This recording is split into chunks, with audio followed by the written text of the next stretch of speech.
Oh, man. And welcome back. Police in the Northwest have descended on the business premises of businessman Brown Mogotsi.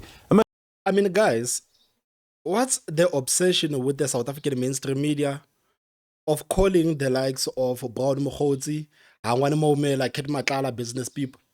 Am I the only person who actually feels like it is an insult to the people that are waking up every day to conduct business? It is an insult to the people that are waking up every day to run businesses, to call the likes of Ketmatala, Morgan Maumela, and the Brown Mogotsi business people. These people are not business people.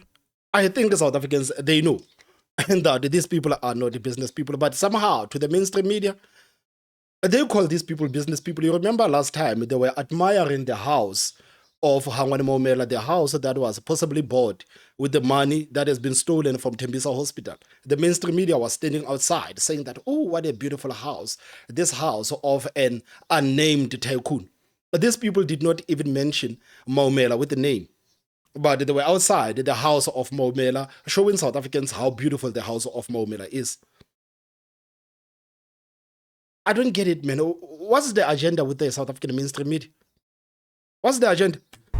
And welcome back. Police in the Northwest have descended on the business premises of businessman Brown Mogotsi amid a probe into alleged dodgy dealings. KwaZulu-Natal Police Commissioner Nhlanhla Mkwanazi previously linked Mogotsi to Senzo Mchunu amid claims of political interference in police operations.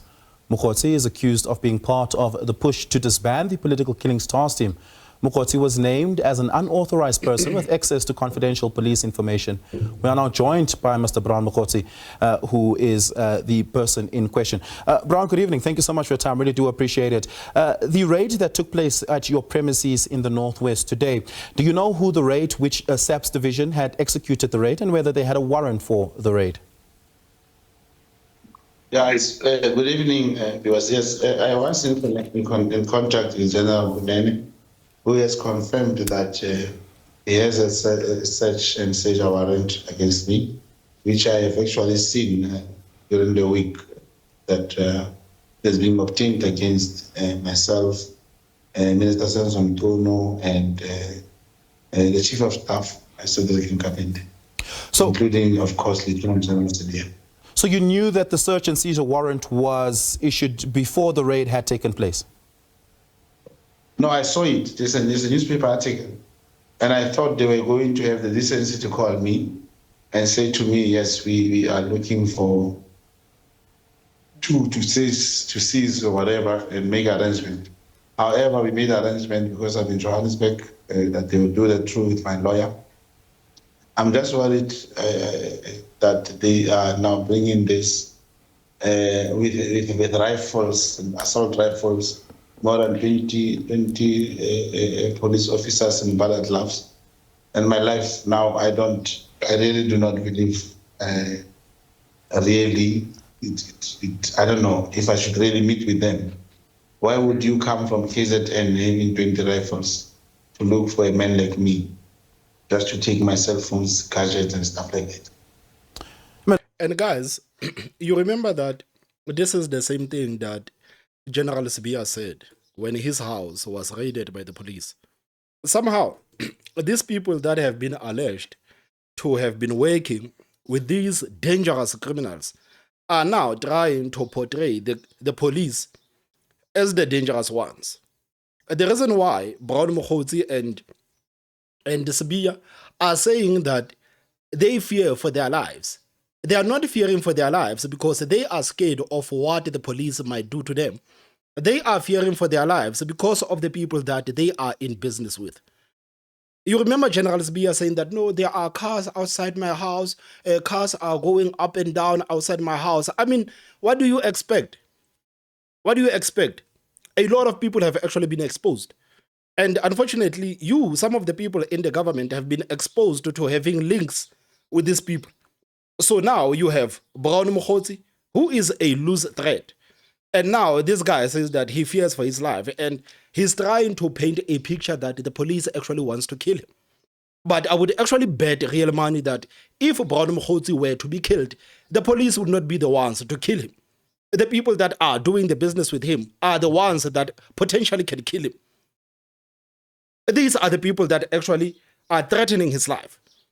But they are cowards to say, but guys, so you know these people that we have been doing business with, they are quite dangerous. And clearly, a lot of them, they are not happy. I mean, Mogotsi Maumela, this guy was flying under the radar. Nobody knew about Maumela.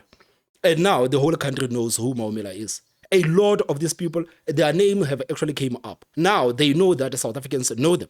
And these people in the government and some of the people in the African National Congress that were supposed to protect them, clearly, they failed to protect these people. So what is it that these tycoons are going to do? They're going to get rid of the people that are going to throw them under the bus. And I feel like this is the reason why the likes of Brown Mogotsi and General Sibiya are saying that, no, we are fearing for our lives. But somehow they are trying to paint this picture that the police is wrong. No, how can these people come to my house with their rifles just to take my gadgets? You remember Sibiya last week contradicting himself, saying that the kids and the rest of the family, they were taken into other rooms while the police was doing the raid. But on the same breath, Sibiya says that, no, my kids were traumatized, my family was traumatized. What do you mean that these people were traumatized? Because the police got in and they took them into the room, and the rest of the police people, they came and they started to search around. So what do you mean that these people were traumatized? Because they didn't see what happened. So now we are hearing the same line from Brown Mogotsi. This guy has no credibility at all. We are hearing, like, how can they come to my house with rifles just to take cell phones? Now they are trying to give people this impression that the South African police goes around killing people. But they are not scared of the police. This is one thing that I can tell you. They are not scared of the police. They are scared of these people that have been exposed. They are scared of these people. And also, typically, it must be noted that search and seizures don't quite happen at the convenience of the affected party. But importantly, General Kunene, in question, who you had spoken with at the time of the search and seizure, where exactly is he from? Which unit does he belong to? Political clearinghouse in KZN. They are from KZN. And I know they would have spoken to the provincial commissioner in the Northwest, who would cascade the matter to the local police station. In this case would be Mabatu, and inform me to be available at the police station on the arrival, would then go to wherever they want to see to search and seize. Yeah. And guys, you remember even Sibiya saying that if these people come to my house, or if I'm going to be arrested, I want these people to come and arrest me in the afternoon. I don't want them to come and arrest me at night. Because I know that these people will make up a story that I tried to shoot at them. And this is the reason why they have decided to kill me. So you have to be aware of this narrative that is coming from this side that is opposing the likes of General Nhlanhla Mkhwanazi. These people are now trying to insinuate that the police are the real killers. This is what they are trying to insinuate. It is so funny to watch. It is so funny to watch. So funny to watch. Brown, are you facing any charges of any sort at the moment that you're aware of that might be linked to the search and seizure? He's going to jail. No, the search and seizure is a result of Lieutenant General Mkhwanazi's press conference, where he claimed to be having evidence. I can assure you that there's no evidence to that effect. Yeah. They should have started with our cell phones and apply for a Section 205 to link whatever that is appearing to be my communication with Kate Matal and so forth.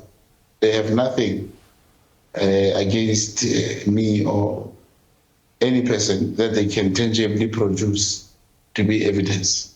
Yeah, we also know from I mean, how do you know that they have nothing? How do you know that they have nothing? Because every time when the police is about to arrest you, they will come and do a raid at your home. This is a sign that they are coming. This is the same thing that the Sibiya was being told. That the Sibiya, the police have come into your house, they have confiscated the gadgets. Guess what? You are going to jail. And the same thing, I guess we can say the same thing about Brown Mogotsi. They are seizing our phones. My problem is that now seizing phones with statements and things that you want to produce to the commission. Yeah, we also understand. How do you come? Yeah. You are not happy because they seized the phones. You remember General Ntantla Mkhwanazi said that we don't care what you delete. We're going to retrieve it. We will retrieve even your view once WhatsApp message. Now he says that, no, I need this phone so that I can produce something for the commission. He's going to jail. Look, I understand from the testimony, or at least from the press briefing and then later testimony of General Ntantla Mkhwanazi, that you had access to sensitive state crime intelligence information, which has become now party to the investigation. Is that indeed truly the case? Let allow the commission to commence. I've been served with the notice in terms of the commission regulations, which I have requested extension and was granted for me to produce all these evidence. I like using this way driving around. Trust me, I'm authorized to have that information. Trust me, I am authorized. What is the basis of your authorization? Yeah, no, don't worry. Don't become, unless if you are Magandla yourself. Allow the proper process to unfold to the latter, such that everyone in South Africans can take into confidence in terms of the law. You arrived at work 6 o'clock, you must go home 10 o'clock now. You are changing your show to be Madlanga now. I'm saying the right platform and able to pronounce my position and my stature. Now you want to know how. Yeah. I'm saying Archer. I mean, why would you allow Brown Mogotsi to disrespect you like this on your own show? But then I'm happy that he's doing this to the mainstream media, because the mainstream media are nothing but a bunch of cowards that keeps lying to cover the backside of these people. So shout out to Brown Mogotsi for disrespecting this person. Shout out to him. And now, I guess we can say for a fact that General Ntantla Mkhwanazi was not lying about Brown Mogotsi having the sensitive police information, because right now we have Brown Mogotsi saying that he is authorized to have that kind of information. And the journalist is asking him, on what basis? And he says that, no, why are you asking me these questions? So what is the point of Brown Mogotsi doing the interview if he does not want to be asked the questions? This guy probably thought that, okay, they're going to give me a time and they're not going to ask me any questions. And anybody who's going to ask me anything, I'm going to snap at them. This is exactly what he's doing right now. I would actually feel pity for these people, but because they are in the mainstream media, they are getting exactly what they deserve. They are getting exactly what they deserve. Like the arrogance of Brown Mogotsi to go on national television to ask the journalist, why are you asking me questions? Why are you there? Why are you there to start with? Don't worry if I'm a police officer or not. The right platform will come and even to allude to. Importantly, is that the police officers did not find you at the premises when the raid had taken place. And as you say, they were looking to seize your gadgets. Will you be handing over these gadgets to them? That's to say your cell phones and or any other communication devices? And when will you do so? I'll do that.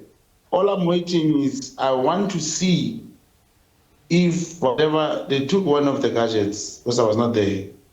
I want to see if they're going to use what they found in my phone before the commission, because now I'm fearing for my life. If a person like me who's wearing, I wish I could show you my shoes. As normal men, just not what you may be given a perception.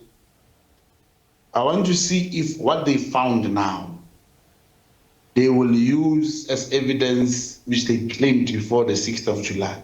No, they need to get the rest of the devices. But this is what the police needs to do. They need to get the rest of the devices so that they can produce sufficient information. They need to get the rest of the devices. So this thing that, no, I'm scared to meet these people, but I still have some of my devices, but I don't know about meeting these people because I fear for my life. It is not going to cut it. And I hope that the police does not play this game with the Brown Mogotsi. I hope they do not play this game with the Brown Mogotsi, because clearly this guy is playing games. I want to see that. Okay. Your other devices, when will you be handing that over to the SAPS? Yes. My tomorrow I'm communicating with them, and it must be done during the day. They mustn't say I was reaching for a gun and kill me. The same thing that Sibia said. This is the same thing that Sibia said. That I hope that the police don't say that I have tried to reach for a gun and they shoot me. Now, this is what Brown Mogotsi says. In the day, they mustn't say I was reaching for a gun and kill me. You must remember, you go to KZN, all the suspects in KZN, they never go to court. They are killed, permanently removed. Every time. You hear they were in shootout with the police and they are killed. Yes. It's not that I'm scared to hand over my gadgets, but I'm fearing for my life. I mean, this is a raid, unless you understand it to be an arrest operation. It's not an arrest operation. I spoke to Brigadier Kunene. He said to me, it's a search and seizure. But why do they bring so many police officers? Why do they bring so many people with rifles, assault rifles, with 20 guns from KZN? What is it special about Brown Mogotsi? Am I wrong to be where I am? Am I wrong to have been given an opportunity to appear before Madlanga Commission? Okay, just importantly as well here is that we understand that there are multiple business operations that you have and own and operate in the Northwest, and that one particular business operation, which seems to be a mixed-use property, is the one that was raided today. Can you give us a sense of what other of your properties, if at all, were raided by the South African Police Service? You must open your eyes properly and look at that. Those are village buildings, man, where people are renting for 3,000, 2,000, 4,000 a month. Those are just smaller, what do you call, smaller place to rent for 2,000, 3,000. And I know they will say this Northwest businessmen controversial. I'm not that what you people hear. I was happy that the media was here. What do you see people being raided and be taking your Lamborghinis on this big business? I don't even have, I don't know. They are trying to make me a center of attraction and corruption, whatever, entrepreneur. I'm not. Only time will tell. Only time will tell. But I don't trust Brown Mogotsi. I don't want to lie. I don't trust Brown Mogotsi. If Brown Mogotsi is vindicated and everything that he said is the truth, I am willing to come to the platform to say, guys, I was totally wrong about Brown Mogotsi. I was dead wrong about Brown Mogotsi. But as far as everything is concerned, I do not trust Brown Mogotsi. I don't trust him. And the reason why I don't trust him is because he speaks like General Sibia. And guess what? I don't trust General Sibia too. You know, when General Sibia speaks, you don't hear a policeman. You don't hear the general of the police speak. When General Sibia speaks, you hear a criminal speaking. That is the thing. You hear a criminal speak. And the same with the Brown Mogotsi. When Brown Mogotsi speaks, I do not hear any businessman. And no, when I hear this guy speak, I hear a criminal. But if this guy is actually vindicated and everything that he says, it is true, I am prepared to come to the platform to say that, guys, I was totally wrong about Brown Mogotsi. I was totally wrong. But for now, he needs to give the police the rest of the devices so that they can do their work. This narrative that they are trying to build up with Sibia that, no, we don't want to engage with the police because they might say that we tried to reach for our gun and shoot us. It is not going to work. They are clearly trying to gaslight the people of this country. We know that in KZN, the police are literally shooting at the criminals. We know that the police are dying in the line of duty. It is unfortunate that the media in this country does not report when the police gets killed. They only report when criminals get killed. But we know that the police get killed every time in KZN because of these criminals. But now, Brown Mogotsi and his father, General Sibia, they are trying to make it look like General Ntantla Mkhwanazi is just a rogue going around in the country and killing everybody. And this is the reason why they are scared to even engage with the police, because the police might kill them. Like, it is nonsensical. It is nonsensical. And I believe that there's a lot that Brown Mogotsi is hiding, but it's only a matter of time. The walls are closing in. He tried to delay the Madanga Commission, but I think they gave him like 5 days to appear before the commission. He tried to ask for an extension because, I don't know, maybe he's trying to get his lies in the line. And he's going to break. He's going to break. Just like how Sibiya like broke, he's going to break in the Madanga Commission. This is what I can tell you. Guys, what are your thoughts? Please tell me in the comment section. Don't forget to hit the like button and the most important part, subscribe. My name is Thomas Mabasa. I will see you next time. Bye-bye.